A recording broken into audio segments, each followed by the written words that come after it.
Welcome to AgapePrints. If you don't know, that is my business, and I used to have a channel called Missy LA, which is me, but sadly it has been buried away. But in traditional studio vlog style, we're going to start it off with a clean. Yeah, as you can tell, my studio is my bedroom, and my bedroom is once again a mess. So before we get into today's video, let's do a quick clean.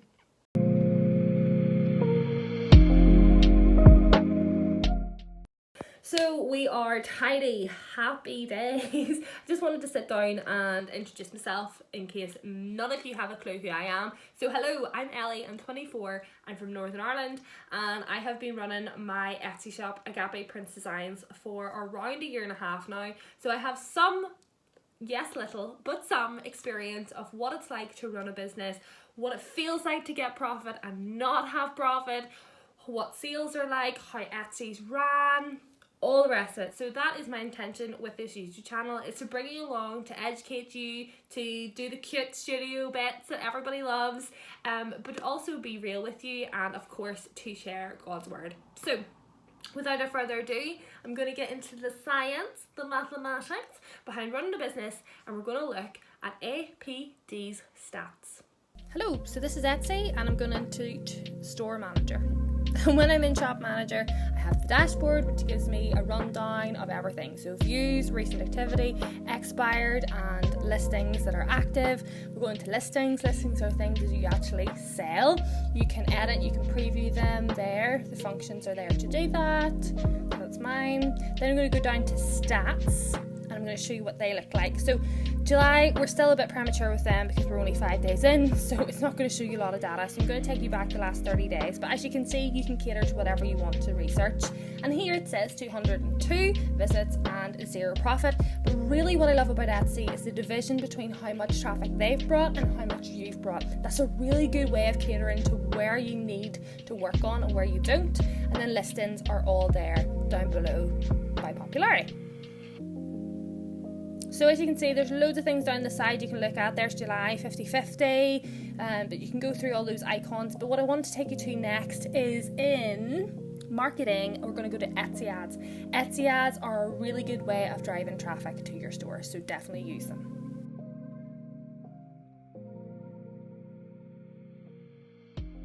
So now the stats are out of the way, I'm going to give you an insight into what I actually make. So I said Christian prints, and essentially it's something like this.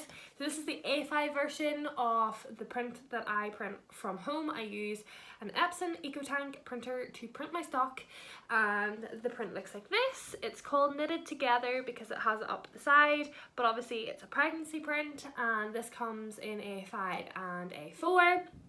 Behind me you can see potentially two, but maybe just one print of the Easter stock, and the Easter stock was actually the stock that changed my Etsy shop and has encouraged more growth.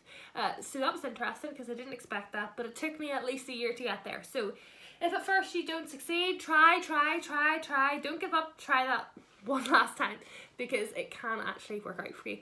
So I was going to show you footage about how I made these bad boys, but I got corrupted, so we can't show you that. However, I will show you now the paper I use and how I print a print so that you can see it for yourself.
And there we have it. I'm back here again, and if you're thinking this is a different day, it's not. I just wanted to put on a jumper.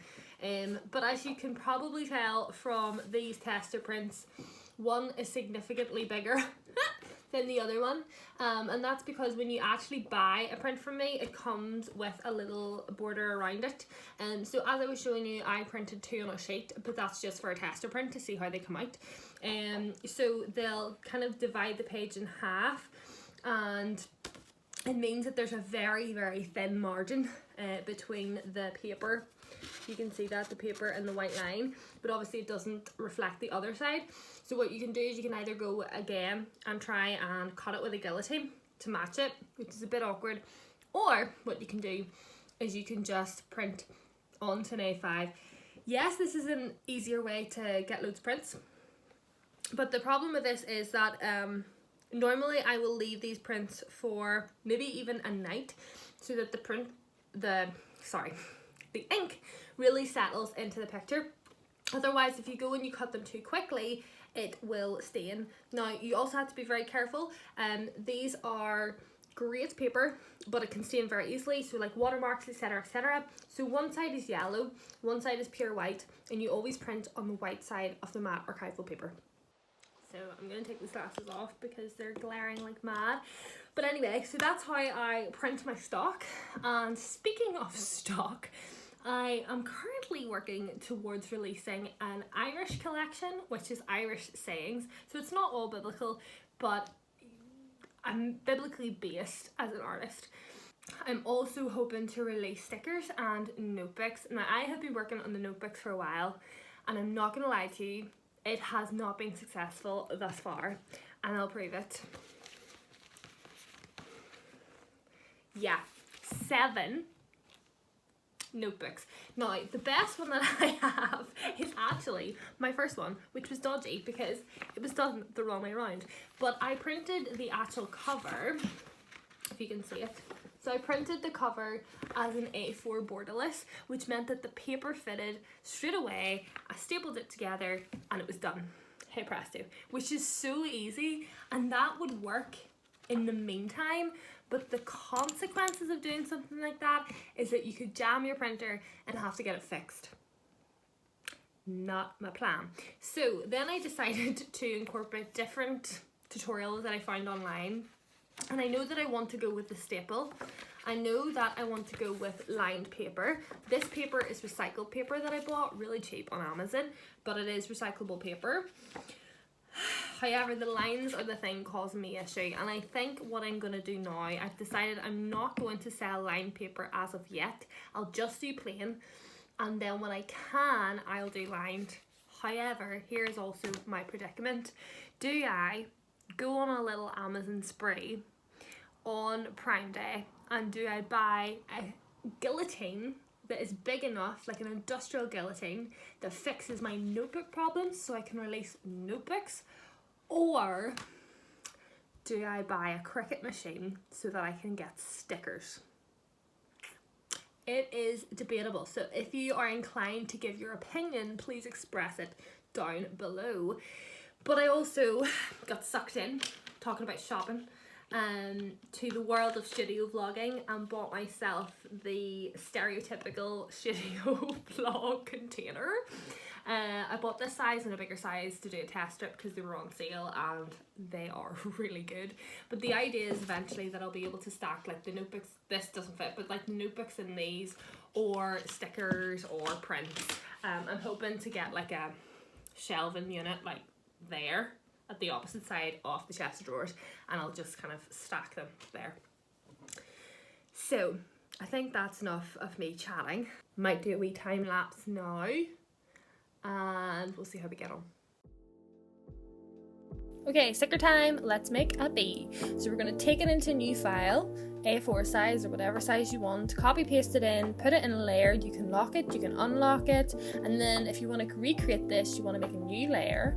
So I'm actually jumping to a different file to just show you what it looks like, but you'd make a new layer and start drawing. You can select your brushes. I use syrup for this one. So I'm going to change the size in, and the button below that is opacity.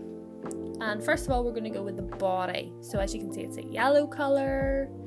And I'm going to go to that layer, click on it, and it just looks like a yellow bean or peanut. And it's not perfect. It doesn't have to be perfect because this is why. We're going to go to our body layer. We're going to look at it. There we go. Now, you may think at this point, I want to fix this. This looks like a disaster. You won't want to leave it. So if you want to do that, you're going to unlock the layer and you can select your brush or your rubber, do the exact same as you did with your brush, and go to town and brush it in as so. I'm not going to do that, so I'm going to go back, I'm going to lock it, so I don't need to do that. And then I'm going to go to the wings, so we're going to add the wings now. So tap it so I can see it. There we go, there are the wings. So there's two ways you can fill these wings in and draw them, and I'm going to show you that now. So I'm unlocking the layer, going to colour match with the wing itself, and then I'm going to draw it. So the first one is to draw and colour fill from the palette, or the second option is to draw and fill in by hand. Filling in is a lot slower, but then you don't get the mistakes of changing the colour by accident or duplicating it or whatever you do. So there's positives and negatives to both. So I'm going to lock that again, and now we are going to go in with our shadow by comparing it to our original bee, which has shadow. So we're going to start with the body. The wings actually have a bit of shadow too, but we're going to start with the body. And I'm going to go through my first shadow layer, which, to be honest, when you look at it, you can't really see it that well, but the other shadows definitely are more prominent, so, you know. So there you have it. So what I did is I colour matched with the body, made it a lighter yellow, and then the first one I put in line and I copy pasted as a new layer instead of duplicating, because when you copy something it's just better quality than duplicating the shadow. So now we're going to go and we're going to put shadow on the wings. So I'm going to go out, go to my original thing so you can see it. It's very faint shadow, but the shadow is there. So here we go, there's my shadow layers. I'm going to make them visible so you can see them. Again, very faint, but they are there and they do give definition. They're slightly darker than the wing colour itself. So I'm going to take that off for a second and I'm going to recreate it. I'm just trying to fiddle here and find out what I'm doing. Don't mind me. So colour match it. Go into the colour palette, and as I said, make it slightly lighter, you can make it slightly darker, whatever you want. Those palettes are incredible, they've got so many options already on Procreate, but you can make your own if you want to as well. So we're going to go in and we're going to draw the shadow in. So as you can see, I'm doing that. I went with a slightly darker colour, fill it in. Now, under the pressure of being filmed, drawing a picture on Procreate, I made a few mistakes here, so that's what I'm doing. I'm trying to figure out and diddle around, but we'll eventually get back to it and I'll show you how I created my shadow with one of the effects on Procreate. Now this effect is exactly the same as you can use on Adobe Illustrator, but honestly, Procreate is much cheaper and it's much easier if you're going to start illustrating. So eventually I'm going to go on layer 10. And I'm going to draw that again. So here I go in, I'm drawing it, I'm going to move it off the bee so I don't absolutely destroy the bee in the process of showing this. I'll make it slightly bigger and I'm going to move it up, and then here we go. So in order to get your effect, you want to go to modify. Now this is the first tool and it's called actions. There's loads of stuff in there you can do. I don't need that, but for your benefit, here we go. The next one is adjustments, the next one sequencing, and the clicky thing is tap, and we want to go into adjustments. So here we are, we want to click on blur, Gaussian blur, and then you just push it across the top of your screen and you can figure out what you want, how blurry you want it, and that is how you make your shadow. And then once you're happy, apply it to your picture. So I'm going to delete that because I don't need that. Okay, and to finish off, if you want to, you can take off the background, the white layer, and just add your little white sticker, and hey presto, a bee. Hi Hi guys, Editing Ellie here. Just wanted to jump on and say that this is now the 5th of July, which means there are 5 days left to order a graduation print on sale. So that means that the A5 is going for approximately £3.75. So you can choose your custom made version, which is entirely from scratch. That goes through the personal prints file in Etsy, or you can go to the ASO graduation print and you can go through there as well, choose the kind of design you want and then edit away to your heart's content. So 5 days left, 50% off. Don't miss out. See you next time.